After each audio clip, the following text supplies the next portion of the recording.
काल जिल्हा व सत्र न्यायाधीश आदरणीय श्री साळुंखे साहेबांच्या न्यायालयामध्ये महाबळेश्वर येथे नियुक्ती करण्याची लाचेची मागणी करून सदर आरोपीला सक्त मजुरीची शिक्षा झाली आहे। याबद्दलचा काल निकाल दिला, त्याबाबत मी आपणास प्रेस नोट देत आहे। सदरच्या या गुन्ह्यामध्येचा जो तक्रारदार आहे त्याने आपलं MBBS शिक्षण पूर्ण केलं होतं।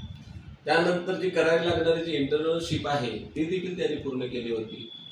त्याच्यानंतर त्यांना नेमणूक मिळावी याकरता संचालक आरोग्य सेवा मुंबई यांच्याकडे अर्ज केला होता की त्यांना कोल्हापूर येथील विभागीय कार्यालय वैद्यकीय अधिकाऱ्यांचं त्या ठिकाणी त्यांना नेमणूक मिळावी, त्यानुसार उपसंचालक परिमंडळ कार्यालय कोल्हापूर या ठिकाणी त्यांनी अर्ज केला होता।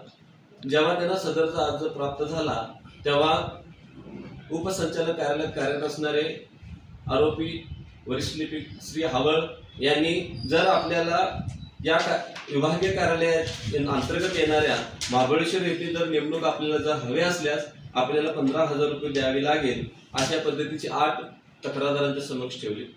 तक्रारदार यांनी सदरची लाचेची मागणी असल्याची त्यांना समजताच त्यांनी तत्कालीन अधिकारी यांना सदरची तक्रार त्यांच्याकडे दिली आणि त्यावेळी सापळा कारवाई करण्यात आली, पडताळणी करण्यात आली।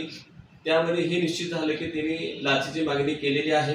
त्यावेळेचे तपासी अधिकारी श्री शिवाजी बाळकोळी यांनी अतिशय उत्कृष्टरित्या तपास करून सदर गुन्ह्याची चार्जशीट माननीय कोर्टात सादर केली।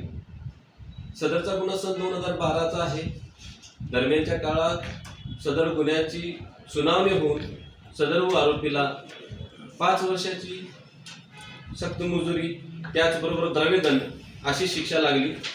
सदर शिक्षा लागावी याकरता कार्यरत असणारे सदर गुन्ह्यातील तक्रारदार, पंच, साक्षीदार तसेच सरकारी वकील श्री AM पिरजादे साहेब यांनी सुद्धा मोलाची भूमिका पार पडली। आम्ही कोल्हापूर युनिटचे प्रभारी या नात्यानं पैरवी अधिकारी म्हणून आदरणीय आमचे वरिष्ठ श्री अमोल तांबे साहेब, त्याचबरोबर additional SP Janhavi madam, additional SP Chaudhari साहेब यांच्या मार्गदर्शनाखाली वेळोवेळी जाऊन सदर गुन्ह्यातील पंच, साक्षीदार यांना मार्गदर्शन करून सदर गुन्ह्यामध्ये आम्ही दोष सिद्धी प्राप्त करण्यामध्ये यशस्वी ठरलो आहोत। तरी मी कोल्हापूर जिल्ह्यातील सर्व जनतेला असं आवाहन करतो की जसं आम्ही ट्रॅप करतो त्याचप्रमाणे आम्ही दोष सिद्धी करण्यासाठी सुद्धा कार्यरत असतो। त्याचाच हा एक 2024चा हा पहिलाच असा निकाल आहे। अशा आपण आशा करूया की यापूर्वी दाखल झालेल्या गुन्ह्यामध्ये सुद्धा दोष सिद्धीसाठी आम्ही प्रयत्नशील राहणार आहोत आणि निश्चित त्यामध्ये आम्हाला यश मिळेल। त्याचबरोबर मला हेही सांगायला आवडेल आज प्रेस नोटच्या माध्यमातून की 2023च्या 23 कारवाई आणि आता 24 मध्ये माझ्या 2 कारवाया झाल्या, तर जवळपास 25 कारवाया झाल्या।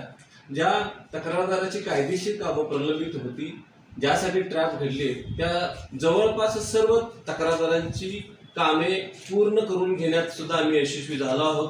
त्याचबरोबर मी माझ्या कोल्हापूर जिल्ह्यातील लोकांना असं आवाहन करतो की कुठल्याही कार्यालयात आपल्या सरकारी फी व्यतिरिक्त आपल्या सरकारी कामासाठी कुठलाही अधिकारी कर्मचारी आपल्याकडे लाचेची जर मागणी करत असल्यास आपण माझ्याशी संपर्क साधावा।